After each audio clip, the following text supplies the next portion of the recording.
मी माझ्या बाबाला विचारून येते ना, एकदा म्हणते की मला या पंढरपूरच्या वारीला जाऊ द्या म्हणून.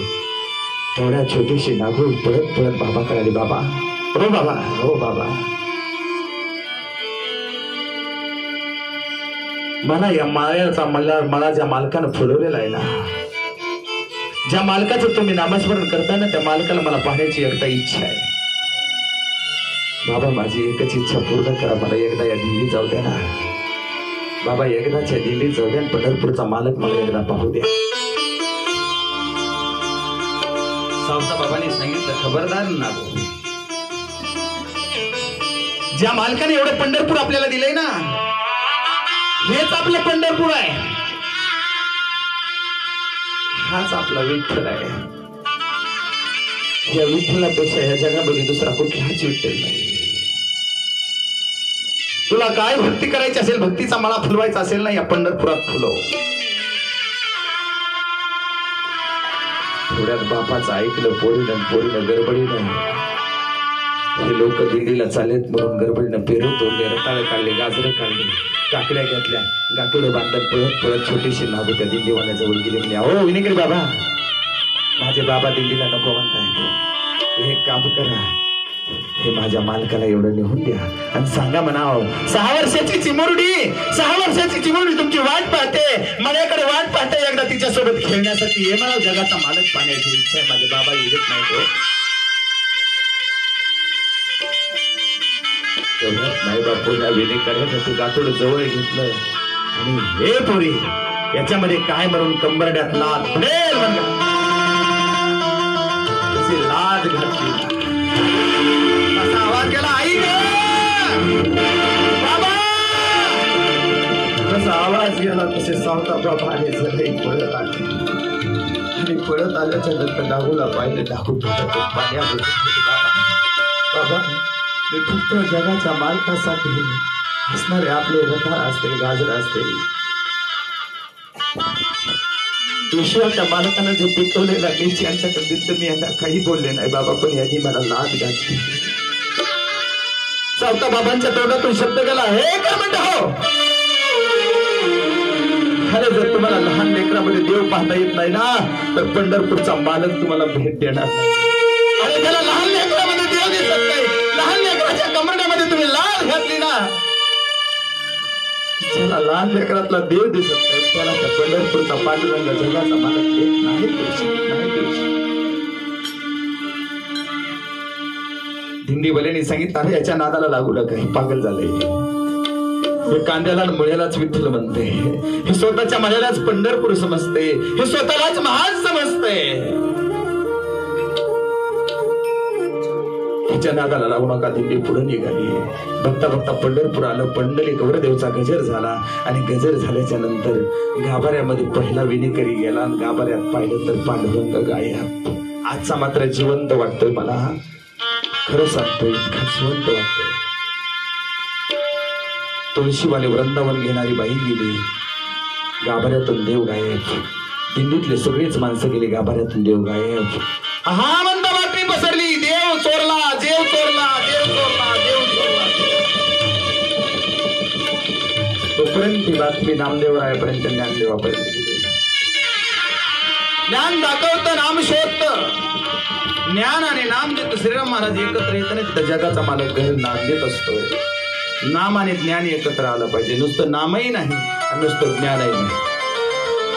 ज्ञानदेवानं सांगितलं, ज्या वाटेनं तुळशीच्या मळ्याचा वास येतो त्या मळ्याच्या वाटेनं चला.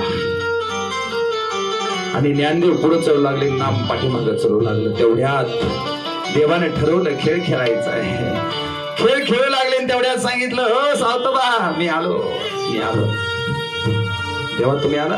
साधू संत देवाला ओळखतात. तुम्हाला आम्हाला देव ओळखू येत नाही, पण साधू संतांना देव ओळखू येतो बरं का. आणि सावता बाबाला देव म्हणतो, सावता, हे सावता, अरे मला लपण्यासाठी जागा दे. देवाकडे डोळे विस्फारून पाहिला आणि सावता बाबा म्हणतात, देवा, जग व्यापक आहेस तू, विश्व व्यापक आहेस तू, चराचरात तू भरलास देवा. या तनामध्ये, या मनामध्ये, या धनामध्ये तू आहेस देवा. लपण्यासाठी कशी जागा देऊ? पण कधी कधी संतांची भक्तीची परीक्षा देव घेत असतो श्रीराम महाराज. ज्या मच्छिंद्रनाथाचे गुरु गुरु दत्त आहेत आणि मच्छिंद्रनाथ गुरु हे गोरक्षनाथाचे आहेत, पण गोरक्षाच्या मनात काही येड आलं माहित नाही.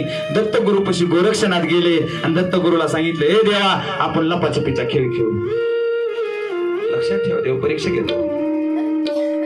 देवानं सांगितलं, ठीक आहे, माझ्या शिष्याचा तू शिष्य आहेस, मी तुझ्यासाठी लहान व्हायला तयार आहे. दत्तगुरूचा खेळ सुरू झाला आणि दत्तगुरु गोरक्ष हुशार होता. गोरक्षानं काय सांगितलं, देवा पहिल्यांदा सुरू मी लपणार, तुम्ही शोधून दाखवायचं. आणि डायरेक्ट आपले गुरु जिथं लपले होते तिथंच गोरक्षानं जागा निवडली. डोळे झापायला लागले गुरुदत्ताला आणि जसे डोळे झापले आणि डोळे झापल्या झापल्या तेवढ्यात तर माशाचं रूप धारण केलं, पडलो पाण्यात. गोरक्षानं पाण्यात पडलं, शोधा देवा म्हणून आवाज दिला. देव शोधू लागले. आता देव आहे ती काही येड आहे काय, पण खेळतो तुमच्या आमच्या सोबत बरं का, कळत नाही, लक्षात ठेवा. खेळ सुरू झाला आणि 5च मिनिटांमध्ये नदीत पडलेला मासा हुडकून काढला. त्याला वाटलं एवढ्या माशातून माझ्यासारख्या माशाला कसं ओळखणार आहे. पटकन मासा असा वर काढला. मला हा गोरक्ष पकडलं का नाही, देवा पकडलं मला, आता माझी बारी, मला ओळख. देव आहे, लक्षात ठेवा, देव परीक्षा घेत असतो साधू संतांची. गोरक्ष झाप डोळे म्हणले आणि दत्तगुरु गायब झाले. महाराज जसे दत्तगुरु गायब झाले, आता शोध म्हणल्याच्या नंतर गोरक्ष शोधू लागला. शोधाशोध केली, कुठेच सापडा नाही गेला. मग तर नाटक केलं संतानं, म्हणजे गोरक्षानं नाटक केलं. देवा पळ, देवा पळ, देवा पळ, संकट आले, देवा पळ, पळ देवा, गेला देवा पळ. देव मला मी आंधळ आहे का, मला कळत नाही ना भक्तावर संकट आले. लक्षात ठेवा, संकट आले देव फक्त विश्वास राहावा लागते. देव वरी आलाच नाही, हुडक म्हणला, मला हुडक, तू कुठे असते. शेवटी गोरक्ष रडू लागला, देवा चुकलं माझं, चुकलं, तुमच्यासोबत नाही खेळायला पाहिजे, पण खेळलं, माफी असावी, मला दाखवा कुठं होतो. देवानं सांगितलं, ए येड्या, ज्या पाण्यामध्ये तू मासाहून पडलास ना ते पाणीच मी, तू ज्याच्यात लपायचा प्रयत्न केलास ना, अरे ते लपायचं साधनच मी आहे, मी तुला कसा सापडेल. सावता बाबा म्हणली, देवा अरे चरा तू बरं, तुला कुठं बसू, लप त्या गवतात कसा लप उसत नाही, चोर साधे नाही. ज्ञान आलं की माणसाला काही बी सापडते, लक्षात ठेवा. नाम आलं की काही बी गवसत, हे लक्षात ठेवा. तुला कसा शोधू म्हणल्या मग सांगितलं. देवाच्या सावता बाबांच्या लक्षात आलं, देव आपली परीक्षा घ्यायला. जवळच पडलेला विळा घेतला श्रीराम महाराज आणि असा छातीला लावला. आणि तसा छातीला लावला ना, भगवंताचं नामस्मरण केलं आणि छातीला छाती